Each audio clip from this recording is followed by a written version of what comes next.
Hey, salut les amis! Aujourd'hui on se retrouve pour une vidéo tutoriel sur comment faire du papier mâché. Non, non, non, je vous rassure, rien à voir avec de la mastication de papier. Je me suis aperçu que tout le monde n'a pas eu la chance dans sa tendre enfance de pouvoir réaliser une couronne en papier mâché pour l'offrir à sa mère. Donc ça peut être plusieurs couleurs, etc. La mienne de mémoire était jaune.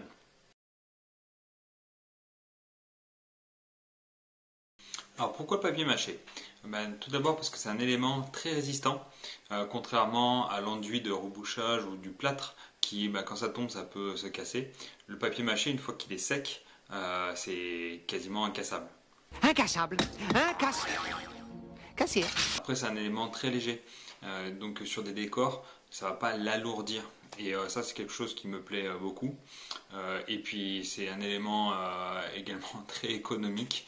En gros, on ouvre la poubelle, on prend les papiers, les cartons, les boîtes à œufs. Ça, c'est l'idéal pour moi. Et dernier avantage que je souhaite mettre en avant, c'est que c'est vraiment facile à réaliser. C'est à la portée de tout le monde. Voilà, donc on va passer de suite au tutoriel pour vous montrer comment réaliser du papier mâché. Donc voilà ce qu'on va avoir besoin. De la colle à bois, du papier divers, donc boîte à œufs, papier pour boulangerie, enfin voilà, carton aussi ça peut aller. Une bassine d'eau avec de l'eau à l'intérieur. Donc ensuite, l'idée c'est de découper tous les papiers en petits morceaux et le mettre dans la bassine d'eau. Donc plus c'est coupé petit, mieux ça va s'infiltrer. En même temps, de toute manière, comme on va le laisser toute une nuit tremper, voilà, ça devrait le faire. Donc du coup, voilà, on découpe, on ajoute dans la bassine et après on rajoutera de l'eau de façon à ce que l'eau recouvre le papier qu'on a mis dedans.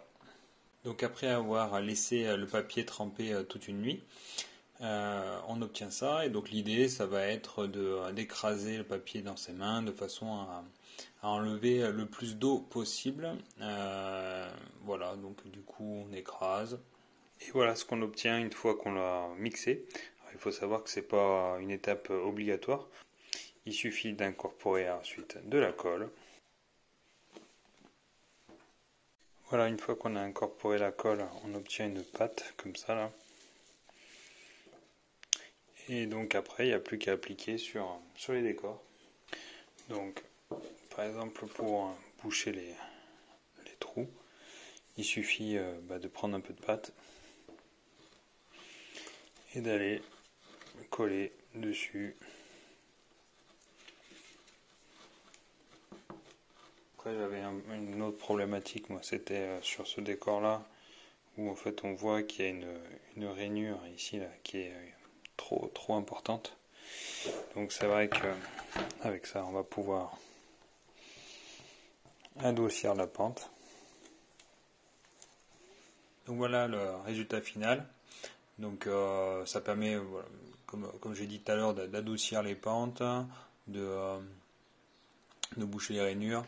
Bon, et après il faut laisser sécher une bonne un jour ou deux, quoi, le temps que ça sèche bien. Là on a sur le deuxième décor, pareil, là j'ai bouché du coup les trous. Bon, bien sûr le décor n'est pas terminé. Et là ma dernière réalisation c'était une forteresse pour Epic où tout le bas du socle ça avait été fait avec du papier mâché rebouché et après en mettant du sable, du flocage, etc. Voilà le résultat.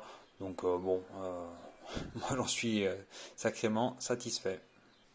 Voilà, donc j'espère que cette vidéo vous aura convaincu que le papier mâché c'est hyper utile comme enduit pour les décors principalement. Moi j'utilise que pour ça.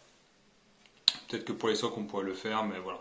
Moi c'est ma principale utilité c'est pour les décors, comme enduit, à moindre coût, pour pouvoir faire des grandes surfaces, etc. Donc si cette vidéo vous a plu, n'hésitez toujours pas à vous abonner, à mettre des petits likes, etc., des petits commentaires. Franchement, ça me fait super plaisir. Et puis à très bientôt pour une prochaine vidéo.